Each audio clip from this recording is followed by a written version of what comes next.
आज का हमारा लेक्चर टॉपिक 8085 माइक्रो प्रोसेसर की सेकंड यूनिट और थर्ड यूनिट को मिला के एक मिला जुला टॉपिक है। तो जैसा कि आपको दिख रहा है कि जो हमारी सेकंड यूनिट है तो उसके अंदर micro processor concept, historical review और ऑर्गेनाइजेशन ऑफ माइक्रो कंप्यूटर आता है। इससे रिलेटेड एक वीडियो मैंने ऑलरेडी बना रखी है, उसको आप फॉलो कर सकते हैं। तो ये वाला जो पार्ट है ये लगभग लगभग हमारा हो गया है। तो इसका हल्का सा पार्ट और ये वाला जो आपका थर्ड यूनिट है, ये थर्ड यूनिट इन सबको एक कंबाइन करके जो आज का जो टॉपिक है वो हमारा बेस्ड है 8085 ब्लॉक डायग्राम और 8085 सिग्नल और देयर फंक्शन और demultiplexing of buses and pin diagram and logic diagram. ये सारा मिला जुला हमारा आज का एक टॉपिक है, उसको हम पढ़ेंगे आज के इस लेक्चर वीडियो में। तो चलिए शुरू करते हैं आज का हमारा टॉपिक। तो जैसे कि हमने पिछले लेक्चर वीडियो में देखा था कि जो कंसेप्ट था bit of A micro processor की बात आई थी कि एक माइक्रो प्रोसेसर में बिट का कंसेप्ट क्या होता है। एक माइक्रो प्रोसेसर 8 बिट का है या 16 बिट का, 64 बिट का, 32 बिट का। तो उसका मतलब क्या होता है? तो उसका मतलब ये होता है the bit of the data that can be processed in one machine cycle that is called bit of micro processor. एक मशीन साइकिल में कितने बिट डाटा को प्रोसेस किया जा सकता है उसको उस माइक्रो प्रोसेसर का की बिट कहा जाता है। क्या कहा जाता है? बिट। ठीक है। और 8085 है 6 टाइप ऑफ मशीन साइकिल। एक मशीन साइकिल में जितना डाटा उसको बोलते हैं बिट। और कितनी मशीन साइकिल होती है? 8085 है 6 type of machine cycle. Okay. Size of ALU is 8 bit. 8085 का जो ALU अर्थमेटिक लॉजिक यूनिट है वो 8 बिट का होता है, so it is called a 8 bit micro processor. 8085 micro processor is the improved version of 8080 micro processor. ये मैंने आपको बता दिया था क्योंकि 8080 माइक्रो प्रोसेसर का जो इंस्ट्रक्शन सेट है उसके इंस्ट्रक्शन सेट में अगर हम 2 इंस्ट्रक्शन और ऐड कर दें तो आपका इंस्ट्रक्शन सेट बन जाता है किसका? आपके 8085 का। Instruction set of 80 plus RIM plus SIM दोनों इंस्ट्रक्शन जोड़ो तो 8085। ये हमने कर लिया था। रिम का मतलब होता है रीड इंटरप्ट मास्क और सिम का मतलब होता है सेट इंटरप्ट मास्क। ये बात हम देखेंगे। All instructions of 8080 are run on 8085 but 8085 instruction may or may not be on run 8080, क्योंकि सीधी सी बात है कि रिम और सिम जो इंस्ट्रक्शन है उनका फ़र्क दोनों में आता है। 8085 माइक्रो प्रोसेसर की जो मेन मेमोरी होती है उसको रैम कहते हैं और जितनी भी जो system related information are stored in ROM में। अब देखिए किसी माइक्रो प्रोसेसर की स्पीड किससे नापी जाती है? उसकी एग्जीक्यूशन टाइम से। ठीक है। और जो टाइम होता है वो कुछ इस तरह से उसका रिलेशन होता है, time is inversely proportional to frequency. ठीक है। Time is inversely proportional to frequency, या यूँ कह सकते हैं कि frequency is inversely proportional to time, यानी रेसिप्रोकल ऑफ टाइम। यानी कहने का मतलब ये है कि आपको कोई बोले कि कोई जो माइक्रो प्रोसेसर है उसकी स्पीड उसके उसके एग्जीक्यूशन टाइम से कैलकुलेट होगी, तो जो एग्जीक्यूशन टाइम अगर कम है यानी वो किसी इंस्ट्रक्शन को एग्जीक्यूट करने में कम टाइम ले रहा है तो इसका मतलब क्या है कि वो फास्ट है। ठीक है। और वो उसकी फ्रीक्वेंसी पे निर्भर करता है। मैंने आपको बताया था कि 3 मेगाहर्ट्ज़ की क्लॉक फ्रीक्वेंसी 8085 माइक्रो प्रोसेसर के अंदर यूज़ की जाती है। तो 1/3 मेगाहर्ट्ज़ अगर हम करें तो जितने माइक्रो सेकेंड का जो आपका टाइम निकल का आता है वो आपके जो माइक्रो प्रोसेसर का टाइम पीरियड होता है एक किसी मशीन साइकिल को कंप्लीट करने में। ठीक है। सो इस सारे रिलेशन से जो रिजल्ट निकल के आता है वो ये निकल के आता है कि जो हमारी स्पीड है वो फ्रीक्वेंसी पे डिपेंड करती है। जितनी ज़्यादा फ्रीक्वेंसी उतनी ज़्यादा स्पीड। लेकिन इसका मतलब ये नहीं है कि हम कितनी फ्रीक्वेंसी को यूज़ कर सकते हैं। फ्रीक्वेंसी की भी अपनी एक लिमिट होती है, क्योंकि उससे ज़्यादा फ्रीक्वेंसी जब हम किसी माइक्रो प्रोसेसर को देते हैं तो माइक्रो प्रोसेसर के अंदर जो माइक्रो प्रोसेसर में जो इंटरनल कैपेसिटर्स आते हैं उन कैपेसिटर्स के कारण माइक्रो प्रोसेसर के अंदर बहुत ज़्यादा हीट जनरेट हो सकती है और उस हीट जनरेट से जो माइक्रो प्रोसेसर है उसके इंटरनल डिवाइसेस, इंटरनल ट्रांजिस्टर है वो आपके ख़राब हो सकते हैं, वर्क नहीं करना बंद कर सकते हैं। इसलिए एक फ्रीक्वेंसी की भी अपना कंस्ट्रेंट होता है, एक रेंज होती है, उससे ज़्यादा फ्रीक्वेंसी हम यूज़ नहीं कर सकते हैं। आजकल के माइक्रो प्रोसेसर के अंदर हम गीगाहर्ट्ज़ की रेंज की फ्रीक्वेंसीज तक यूज़ कर रहे हैं। लगभग मैक्सिमम अब तक 3 गीगाहर्ट्ज़ तक की स्पीड हम यूज़ कर रहे हैं। 3 गीगाहर्ट्ज़ से ज़्यादा इसीलिए नहीं जा पाए क्योंकि ज़्यादा फ्रिक्वेंसी पे जो इनके जो दुष्परिणाम हैं या उसके जो साइड इफ़ेक्ट्स हैं वो आने लग जाते हैं माइक्रो प्रोसेसर में, इसलिए हम 3 मेगाहर्ट्ज़ तक ही जा पाए हैं। यहाँ हम कितनी 3 गीगाहर्ट्ज़ तक एक्चुअली जा चुके हैं। अभी यहाँ पर क्या यूज़ कर रहे हैं 808 में 3 मेगाहर्ट्ज़। मेगा और गीगा में 1000 का फ़र्क रहता है, 1000 गुना ज़्यादा बड़ा होता है गीगाहर्ट्ज़ मेगाहर्ट्ज़। तो अगर आर्किटेक्चर की बात की जाए 8085 माइक्रो प्रोसेसर का जो आर्किटेक्चर होता है वो 2 भागों में डिवाइड किया गया है। एक एक्सटर्नल आर्किटेक्चर होता है जिसको पिन डायग्राम कहा जाता है और एक इंटरनल डायग्राम होता है। इंटरनल डायग्राम में हम जो माइक्रो प्रोसेसर के अंदर के ब्लॉक्स हैं उनको पढ़ते हैं और एक्सटर्नल डायग्राम में जो उसकी पिन्स है जो बाहरी तौर पे जो माइक्रो प्रोसेसर होता है उसके बारे में हम जानते हैं। तो अगर एक्सटर्नल आर्किटेक्चर की बात की जाए माइक्रो प्रोसेसर 8085 के एक्सटर्नल आर्किटेक्चर की अगर बात की जाए तो एक्सटर्नल आर्किटेक्चर में अगर हम इसको समराइज तरह से पढ़ना चाहें तो ये एक 40 पिन का माइक्रो प्रोसेसर होता है। 8085 माइक्रो प्रोसेसर का जो पिन डायग्राम है कुछ इस तरीके का होता है जैसा आपको स्क्रीन पर दिखाया जा रहा है। तो आप यहाँ पर देखिए जो आपकी पिन्स हैं कितनी हैं, 1 से लेके 40 तक आपकी टोटल पिन है, 1 नंबर से लेके 40 तक। 1 नंबर क्या है हमारा जो क्रिस्टल ऑसिलेटर होता है, यानी कि जो क्लॉक फ्रीक्वेंसी है वो 1 और 2 पिन पे दी जाती है। इसके अलावा इसमें ऐसा नहीं है कि सारे चीज़ें हैं, आप अगर देखा जाए तो 4 और 5 को अगर आप देखें तो ये सीरियल डाटा के लिए काम आती हैं और 6 से लेके आप अगर 11 तक देखे जाए तो ये हमारे कुछ इंटरप्ट्स होते हैं जो एक्सटर्नल सिग्नल होते हैं, इनको इंटरप्ट कहा जाता है। इनके नाम है ट्रैप, RST 7.5, 6.5, 5.5, इंटरप्ट रिक्वेस्ट और इंटरप्ट एक्नॉलेज, ये इंटरप्ट से संबंधित पिन्स होती हैं। इसके बाद आप देखेंगे पिन नंबर 12 से लेके पिन नंबर आपके ये 19 तक। पिन नंबर 19 तक की जो पिन है ये आपकी 7 पिन है जो डाटा बस के तौर पे यूज़ की जाती है AD0 से AD7 तक। 20 नंबर पिन आपकी जो है वो जो हमारी सप्लाई वोल्टेज होती है या बाइसिंग वोल्टेज जो हम देते हैं किसी भी इलेक्ट्रॉनिक सर्किट को BJT वगैरह को चलने के लिए, तो वो वोल्टेज हमें यहाँ से +5 वोल्ट की दी जाती है और 40 पे भी हम वही वोल्टेज यूज़ करते हैं। इसके बाद अगर आप देखें कि A8 से लेके A15 तक ये 8 पिन और हैं जो एड्रेस बस के तौर पे काम की जाती है ली जाती हैं। ये 8 और ये 8 मिलके 16 पिन बनती हैं जो एड्रेस के लिए काम आती है और ये इन्हीं 8 पिन में से बार बार लैचिंग के द्वारा इसी को डाटा बस के लिए और एड्रेस बस के लिए यूज़ किया जाता है। वो हम आगे देखेंगे किस तरह से काम होता है। और ये कुछ और डिफरेंट टाइप ऑफ स्पेशल हमारे कंट्रोल सर्किट्स, कंट्रोल सिग्नल्स और क्लॉक सिग्नल्स और ये सारे हमारे कुछ सिग्नल्स होते हैं। आप देखें 30 से लेके 39 तक। तो काफ़ी आसान सा पिन डायग्राम है, इसको आपको याद करना पड़ेगा। इसको ये आपको बिल्कुल याद होना चाहिए कि जो पिन डायग्राम 140 तक पिन्स हैं 8085 में वो किस तरह कौन कौन सी होती है और किस नंबर पर कौन सी पिन आपके इसमें आती है। तो आपने पिन डायग्राम देख लिया, ये देखिए, ये थोड़ा जूम कर देते हैं, ये आपका पिन डायग्राम है। तो अगर नाम देखा जाए तो यहाँ तक हमने देख लिया था, ये ALE है, क्लियर कर देते हैं। ये आपका एड्रेस लैच एनेबल इसको बोलते हैं, इसको ALE बोलते हैं, इसको राइट बोलते हैं, WR, RD रीड बोलते हैं, S1 हमारा स्टेटस सिग्नल होता है। ये IO/M जो दिया हुआ है, M के ऊपर ये बार होता है, कैप होता है।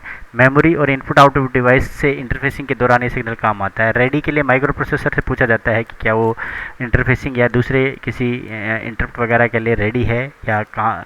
रीसेट इन इसको रीसेट करने के लिए काम आती है। क्लॉक आउट आउटपुट पे क्लॉक फ्रिक्वेंसी प्रोवाइड करने के लिए। ये होल्ड एक्नॉलेज बताता है और ये होल्ड सिग्नल के बारे में। और VCC हमारी सप्लाई वोल्टेज है, ये इसके नाम है।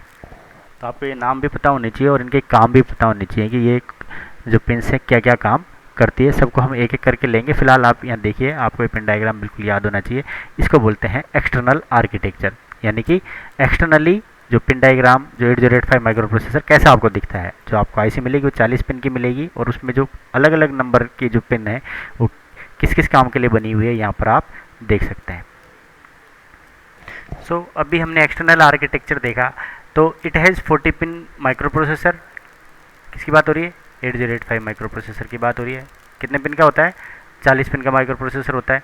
Chip enable pin not present, इसमें चिप को एनेबल करने के लिए कोई पिन नहीं होती है।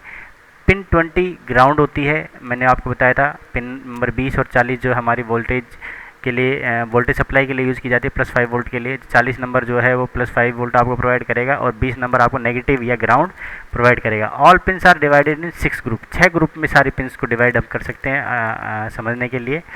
अभी 6 ग्रुप कौन कौन से हैं?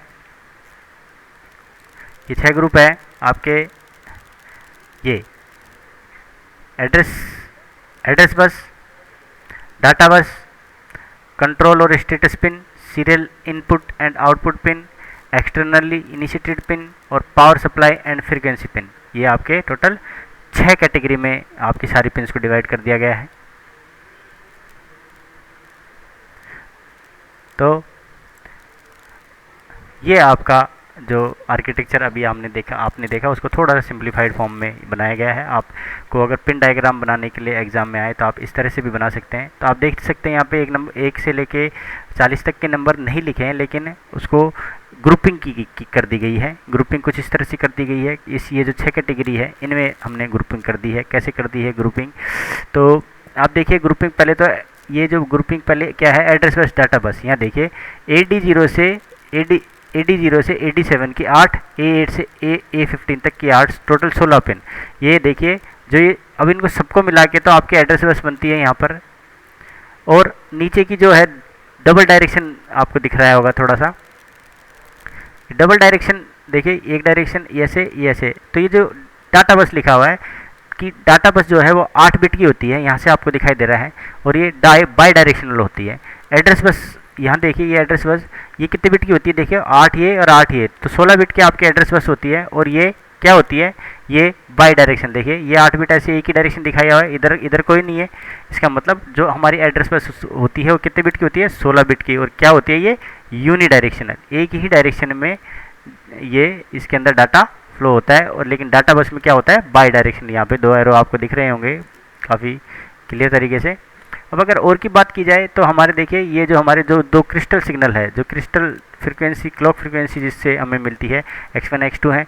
ग्राउंड हमें मिलता है किससे मिलता है? 20 नंबर पिन से। VCC मिलता है 40 नंबर पिन से। ये बिल्कुल अलग सिग्नल है कैटेगरी। देखिए ना, आपको पावर सप्लाई और एंड फ्रीक्वेंसी पिन यहाँ से हो जाती है, power supply and frequency pin.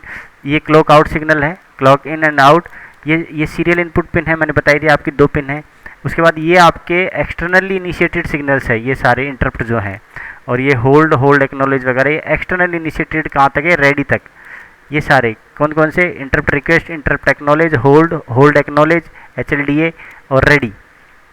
ये आपके एक्सटर्नली इनिशिएटेड, देखिए ये लिखा हुआ है मैंने, एक्सटर्नली इनिशिएटेड पिंस। ये सारी वैसी पिंस हैं। और अगर नीचे देखें तो आपके रेडी के बाद रीसेट इन और रीसेट आउट, ये आपकी रीसेट इन मतलब इनका डायरेक्शन देखिए आप अंदर की तरफ है, और रीसेट आउट बाहर की तरफ डायरेक्शन है। इसके अलावा S1 S2 है, स्टेटस पिंस हैं, बाहर है। रीड बाहर है, राइट बाहर है, इनपुट आउटपुट और मेमोरी का जो पिन है वो बाहर है, और ALE बाहर है। तो आप इसको ये पूरा डायग्राम आपको याद होना चाहिए ग्रुपिंग के हिसाब से। और जो मैंने पहले आपको डायग्राम दिखाया है वो भी आपका एक पिन डायग्राम हो सकता है। जैसा भी आपको समझ में आता है वो आप लिख सकते हैं। तो टोटल नंबर पिन कितनी होती है 8085 माइक्रो प्रोसेसर में? जो बाहर निकलती हैं 27 पिन होती हैं, और 27 अगर बाहर निकलती हैं, और इनवर्ड की कितनी होती है? 21। ऐसा क्यों है? क्योंकि मैंने क्या बताया आपको कि बाई डायरेक्शनल। देखो ये वाली जो 8 पिन है वो अंदर भी आ रही हैं और बाहर भी जा रही हैं, बाई डायरेक्शनल पिन्स होती हैं। इसलिए टोटल जो कॉम्बिनेशन है वो आपका टोटल इनवर्ड पिन 21 और आउटवर्ड 27, आप ये याद रखें। अब एड्रेस बस क्या होता है?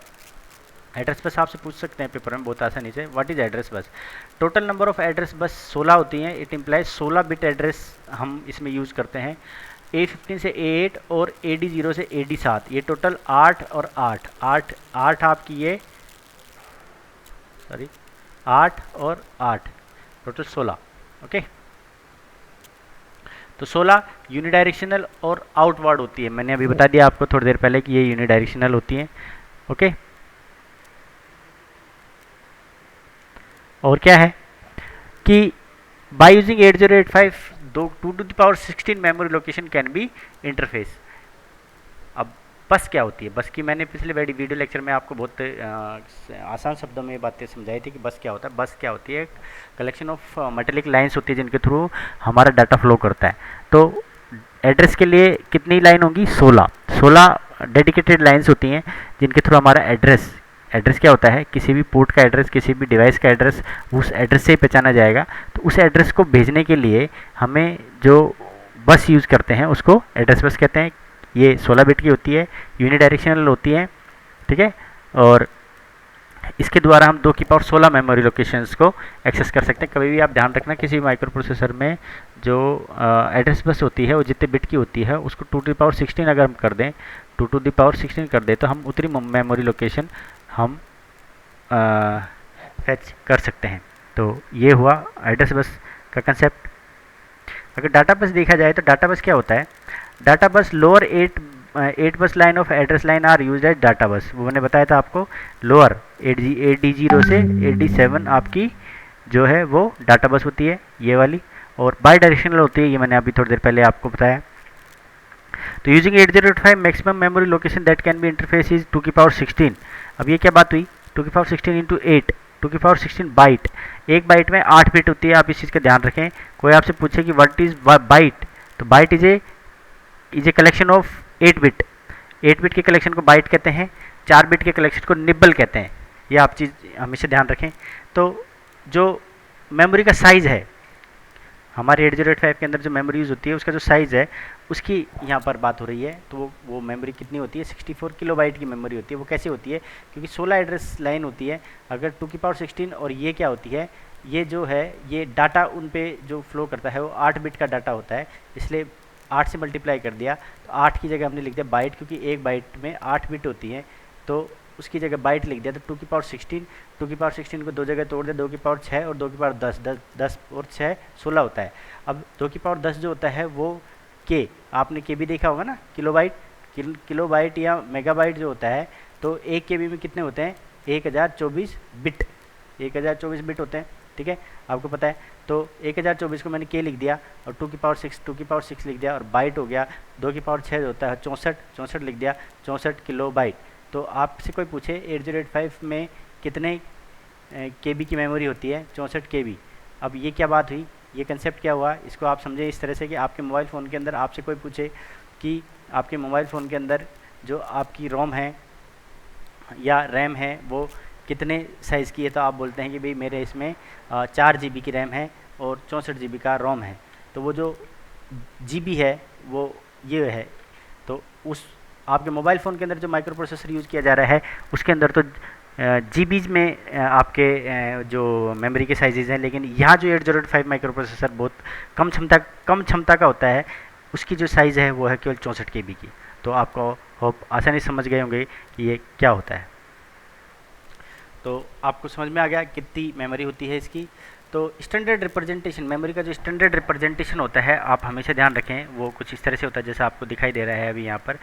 स्टैंडर्ड रिप्रेजेंटेशन 2 की पावर n इंटू में d, ये वाला रिप्रेजेंटेशन आपको मिलेगा। तो ये क्या होता है? ये आपकी फॉर एग्जांपल एक मेमोरी है, ठीक है, ये आपकी मेमोरी है। तो इसमें ये जो लाइन होती है ये वाली, ये एड्रेस लाइन होती है, इनको n से, कैपिटल N से किया गया है। और नीचे जो लाइन आपको दिख रही है, नीचे वाली जो लाइन दिख रही है वो डाटा की लाइन है, D, इनको डाटा लाइन कहा जाता है। तो हमारे 8085 में क्या है, ज़रा आप गौर कीजिए, n की वैल्यू कितनी है? 16 एड्रेस लाइन है। और ये वाली जो डाटा लाइन है D, ये अभी थोड़ी देर पहले देखा था, number of bit in A location. जैसे फॉर एग्जांपल ये हमारी मेमोरी है, ठीक है, ये हमारी मेमोरी है। तो मेमोरी में लोकेशंस होती हैं, ठीक है, इस तरह से मेमोरी क्या होती है? लोकेशंस की फॉर्म में होती है मेमोरी हमारी, जिसके अंदर हम डाटा स्टोर करते हैं। तो कहने का मतलब ये है, आपसे कोई पूछ रहा है कि भाई साहब ये मेमोरी अगर 1 KB की है, कितने की है?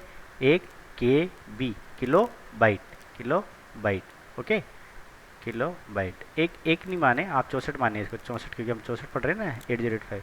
तो इसका मतलब क्या है? इसका मतलब ये है कि भाई साहब कि आपकी जो आपके पास जो इसके अंदर मेमोरी यूज़ की गई है, उस मेमोरी के अंदर जो ये लोकेशन है, ये 1 2 3 4 5, ये जो खाने दिख रहे हैं ये कितने हैं, 64 किलो। यानी 1024 को 64 से मल्टीप्लाई करो, जो संख्या आती है ना 65,000, जो अभी थोड़ी देर पहले मैंने आपको दिखाई थी ऊपर, आपने देखी थी, ये 65,537। ये जो खाने हैं ना, उस मेमोरी में इतने खाने हैं, और एक खाने में कितना डाटा आ सकता है, वो आ सकता है 8 बिट का। यानी 8 बिट का एक डाटा इसमें स्टोर हो सकता है, एक इसमें हो सकता है, एक इसमें हो सकता है। तो टोटल साइज़ कितना हो गया भाई, सीधी सी बात है, टोटल खाने और एक खाने में जितना है तो टोटल मल्टीप्लाई करो तो साइज आ जाता है। तो उसका रिप्रेजेंटेशन कुछ इस तरह से हो गया फिर 2n into D. D is the number of bit in A location, एक लोकेशन में कितनी बिट है। तो आपको समझ में आ गई होगी मैं क्या कहना चाह रहा हूँ, ठीक है। अब आगे देखिए, ये है आपके 8085। जैसे फॉर एग्जांपल 256 गुणा 1 अगर आपकी उसमें लिखा हुआ है, अगर आपसे कोई पूछे कि भैया 256 गुणा 1 मेमोरी है, ये वाली मेमोरी है, तो आप बताओ इसका 256 होता है 2 की पावर 8 गुणा 1। इसका मतलब क्या हुआ कि भैया ये टोटल लोकेशन 256 तो लोकेशन है, ठीक है। 8 क्या है, एड्रेस पिन है, एड्रेस बस जो है उसके अंदर कितनी लाइन है, टोटल 8 लाइन एड्रेस है, और एक क्या है, एक मेमोरी लोकेशन में 1 बिट ही है, ना कि 8 बिट है, ठीक है। बात समझ में आ गई आपको। अब अगर एक क्वेश्चन छोटा सा अगर हम लें, तो क्वेश्चन ये है कि how many hardware pins maximum possible in a memory interface. ये वाली आपको लोकेशन दे रखी है, आप करने की कोशिश करो ज़रा। ये आपको दे रखा है कि 2 की पावर 16 गुणा 8 में कितनी पिन होंगी, टोटल कितनी पिन होगी, बताइए, सोचिए ज़रा। देखिए 2 की पावर 16 एड्रेस की कितनी होगी, 16 पिन तो इसकी होगी, ये डी है स्मॉल डी, तो 16 प्लस 8 कितने कितने हो जाते हैं आपके 24। इसके अलावा कुछ और भी पिन्स होती हैं, राइट, रीड और वीसीसी, ग्राउंड। तो टोटल पिन आप कितनी बता सकते हैं इसके अंदर कि भाई कितनी पिन तो इतनी तो होनी ही चाहिए। तो 16 और 8 24 25 26 27 और 28, यानी आप कह सकते हैं भैया इस माइक्रो प्रोसेसर में 28 पिन तो होगी। इसके अलावा कुछ स्पेशल पिन दे दी तो अलग बात है, लेकिन ये आपका आंसर होगा। ओके, आपको बात समझ में आ गई। तो अब तक हमने बहुत सारे पिन्स स्टडी कर ली है। तो उन एड्रेस बेस और डाटा बेस की जो पिन्स हैं, उनके अलावा कुछ और स्पेशल पिन्स होती हैं। जैसे फॉर एग्जांपल ये वाली पिन, तो ये वाली पिन का मतलब होता है IO/M बार। इसका मतलब होता है IO मतलब इनपुट आउटपुट, ओब्लिक मतलब आइदर ये और ये। तो अगर आपके माइक्रो प्रोसेसर के अंदर कोई इनपुट आउटपुट डिवाइसेस से काम हो रहा है तो IO पिन एक्टिव होगी, और अगर मेमोरी वाला काम हो रहा है तो मेमोरी एक्टिव होगी। ये बार का मतलब क्या होता है, आप इस चीज़ को समझिए ज़रा। किसी के ऊपर बार लगा है और नहीं लगा है, उसका मतलब समझ लीजिए कि IO की वैल्यू 1 होगी। अगर IO की वैल्यू, इनपुट आउटपुट वाली जो पिन है, ये एक ही पिन है एक्चुअली पूरी में, ये अगर 1 है, ये अगर 1 है तो देखिए, ये अगर 1 है तो IO 1 है, और ये भी पूरा M जो है M वो 1 है, तो 1 का बार कितना होता है 0। तो ये जब पूरा वैल्यू 0 होगा तो ये एक्टिव होगा, और ये वैल्यू जब 1 होगी तब ये एक्टिव होगा। ये आप समझे, बार का मतलब उल्टा होता है, ठीक है। बार लगा है तो वो 0 पे एक्टिव होगा, और अगर बार नहीं लगा है तो वो 1 पे एक्टिव होगा, अदरवाइज डिसेबल रहेगा। एनेबल और डिसेबल वाली बात है, ठीक है। तो ये वो है। रीड है, रीड कब एक्टिव होगा, कब इनेबल होगा, 0 पे। राइट भी 0 पे, इंटरप्ट एक्नॉलेज भी 0 पे, और ये भी 0 पे। तो ये क्या हो गए, ये 5 आपके एक्टिव लो पिंस हो गए। Active low pins, active low का पिंस मतलब 0 पे ये एक्टिव होते हैं, इसलिए इनको एक्टिव लो, 0 मतलब लो। तो एक्टिव लो पिंस कौन कौन सी होगी, आपसे कोई पूछे तो भैया IO/M bar, read, right, INTA bar, reset in are the 5 active low pins of 8085 micro processor. अब ये कंट्रोल और स्टेटस बस 3 बस थी, डाटा बस, एड्रेस बस, और एक बस ये होती है कंट्रोल और स्टेटस बस। कंट्रोल बस इसको हम बोलते हैं। ये भी कितने बिट की होती है, 8 की, ठीक है। आप इस चीज़ को याद रखें कि 3 बस होती है 8085 में, डाटा, एड्रेस और कंट्रोल बस, ठीक है। अब ये जो स्टेटस बस वाली बात है, ये देखो S1 और S0 ये स्टेटस पिन्स होती हैं। अब इससे होता क्या है, इससे क्या पता लगता है हमको, इससे ये पता लगता है कि तो by measuring status of S1 S0 we can find out which machine cycle is going inside the processor. Processor में करंटली कौन सी मशीन साइकिल रन कर रही है या चल रही है, उस चीज़ को हम इनसे पता लगा सकते हैं। तो S1 S0 दो हैं, तो क्या पॉसिबिलिटी हो सकती है, 00, 01, 10 और 11। तो इनसे हम पता लगा सकते हैं कि क्या अंदर हो रहा है। तो मैंने अभी थोड़ी देर पहले आपको बताया एक्टिव लो पिन्स में ये वाली बात, ये जब जीरो है, ये जब जीरो है तो ये क्या होगा, transfer of data from memory to memory, memory to memory operation. देखो जीरो का मतलब ये है कि ये वन है, जीरो का उल्टा वन, तो ये वन और ये जीरो। तो जीरो पे तो ये काम करता नहीं है, वन पे काम करेगा। तो वन को क्या हो रहा है, मेमोरी। तो आपका जो काम होगा वो मेमोरी से मेमोरी के अंदर डाटा ट्रांसफ़र होगा, सॉरी मेमोरी से मेमोरी में डाटा ट्रांसफ़र होगा। कब होगा, जब ये आई ओ ऑब्लिक एम बार क्या होगा, जीरो होगा। अगर ये वन है तो, वन है तो कहने का मतलब ये है कि ये आई ओ है वन और ये वन का उल्टा जीरो, तो ये वाली तो ऑफ हो गई ना, एक्टिव यही है वन। तो अब क्या होगा, आई ओ वन हो गया, इनपुट आउटपुट वन हो गया। तो अब आपका जो डाटा है वो क्या होगा, डाटा जो ट्रांसफ़र होगा वो अब होगा transfer of data from external input output peripheral, तो उसको बोलते हैं इनपुट आउटपुट ऑपरेशन। कहने का मतलब ये है कि मेमोरी टू मेमोरी ऑपरेशन तो जब होगा जब ये वाली पिन क्या होगी, जीरो, और इनपुट आउटपुट किसी बाहरी आउटपुट इनपुट आउटपुट डिवाइसेस से मेमोरी में जो ट्रांसफ़र होगा वो कब होगा, जब ये वन होगा। इस चीज़ को आप ध्यान रखें, एक्टिव लो का मतलब यही होता है, ठीक है। अब ये चीज़ होगी। अब रीड राइट सिग्नल की बात आई थी, तो राइट जीरो, राइट जीरो का मतलब होता है कि क्या होगा, राइट जीरो और रीड जीरो दोनों एक साथ जीरो जीरो नहीं हो सकते, या तो रीड ऑपरेशन चलेगा या राइट ऑपरेशन चलेगा, ये पॉसिबल नहीं है। और अगर वन, वन का मतलब क्या हो गया, ये जीरो हो गए, वन का उल्टा क्या होता है, जीरो, ये एक्टिव लो है। मैंने क्या बताया, ये काम कब करेगा, जब ये जीरो होगा। तो ये जब वन होगा तभी डिसेबल, दोनों।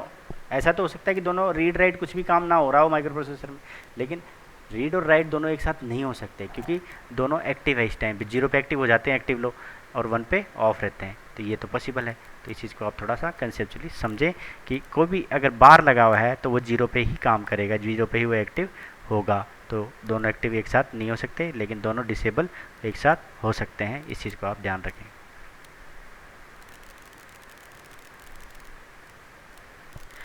आज के इस लेक्चर में हम यहीं तक पढ़ेंगे।